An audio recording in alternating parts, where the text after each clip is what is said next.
Salam jumpa para pecinta catur.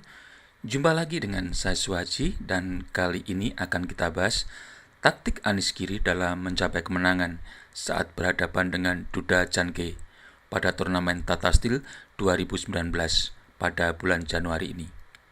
Bagaimana jalannya permainan? Mari langsung kita mulai. Duda membuka permainan dengan E4 dan Anies membalas dengan E5. Kemudian kuda F3, kuda C6. Dari posisi ini bisa membentuk 4 pembukaan yang populer, yaitu gajah B5, yang populer dengan pembukaan Ruy Lopez atau Spanyol. Kemudian ada gajah C4, pembukaan Kiko Piano atau Itali. Juga ada D4 yang dikenal dengan pembukaan Scotch. Kemudian ada kuda C3, pembukaan 4 kuda. Namun kali ini putih memilih pion G3 yang kadang juga dimainkan. Kuda F6, D3, G6. Dan kedua-duanya melakukan fianchetto gajah. C4, D6, H3. Menjaga petak penting G4 yang diincar kuda dan gajah hitam. Dan hitam mengamankan rajanya dengan rokade. Kuda C3, kuda C7, gajah G5, F6, gajah E3. Layak dipertimbangkan di sini kuda C5 dengan ide menuju ke petak E6, sebuah petak yang cukup ideal, dan untuk memantau petak D4. F5, pion pukul pion, pion pukul pion. Menteri D2, kuda C5, dengan ide menuju ke petak E6 untuk mengincar petak penting D4. Rokade, kuda E6. Kuda ke E2 untuk menjaga petak penting D4 dan F4 layak dipertimbangkan. Namun dalam partai aslinya, kuda melangkah ke D5. F4, pion pukul pion, kuda D4. Mengingat kuda hitam cukup bagus, putih memutuskan untuk menukar kuda dengan gajah. Pion pukul gajah, menteri A5. B6, menteri E1, C6, untuk mengusir kuda putih yang menempati petak strategis, kuda G5. Bila pion pukul kuda, maka gajah pukul pion, ancaman terhadap benteng dan pin kuda terhadap raja. Maka hitam memilih benteng E8. Menteri D1, kuda pukul kuda, pion pukul kuda, pion pukul kuda, gajah pukul pion, skat, gajah E6, gajah pukul benteng, menteri pukul gajah. 2 gajah berbanding 1 benteng dengan lapangan yang cukup terbuka, tentunya hitam lumayan unggul.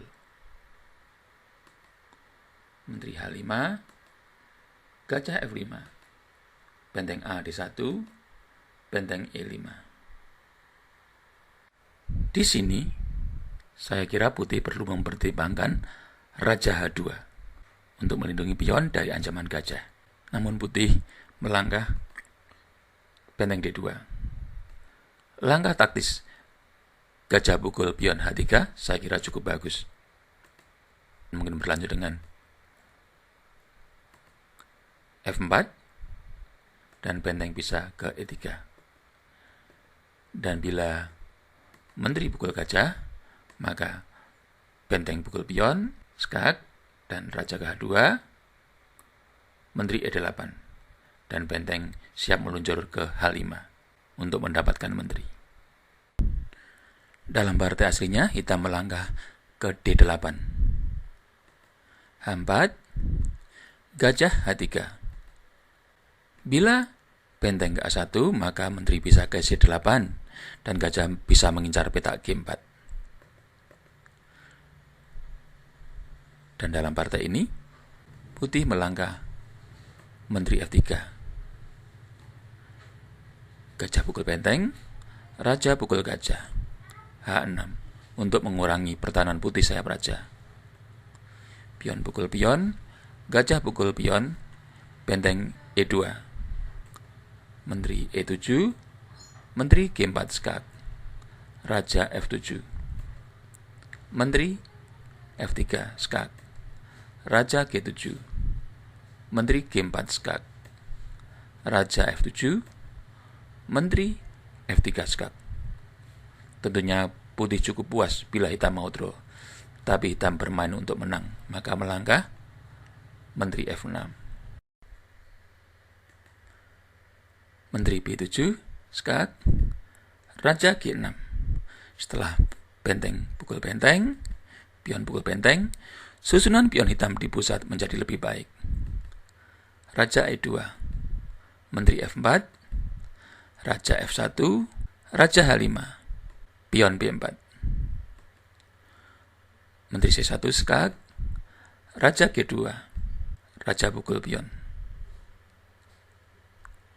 Hitam memang sudah cukup unggul, tapi Menteri Putih rasanya masih perlu menjaga diagonal penting A8H1 dan bisa memilih langkah A3 untuk mencoba memancing Menteri ke pinggir lapangan. Namun dalam partai aslinya, putih melangkah Menteri pukul pion A7. Menteri G5 skak, raja F1, raja H3, Menteri H7, Menteri H5, dan putih menyerah. Bila raja ke E1, tentunya gajah ke D2, skak, dan Menteri Putih akan jatuh.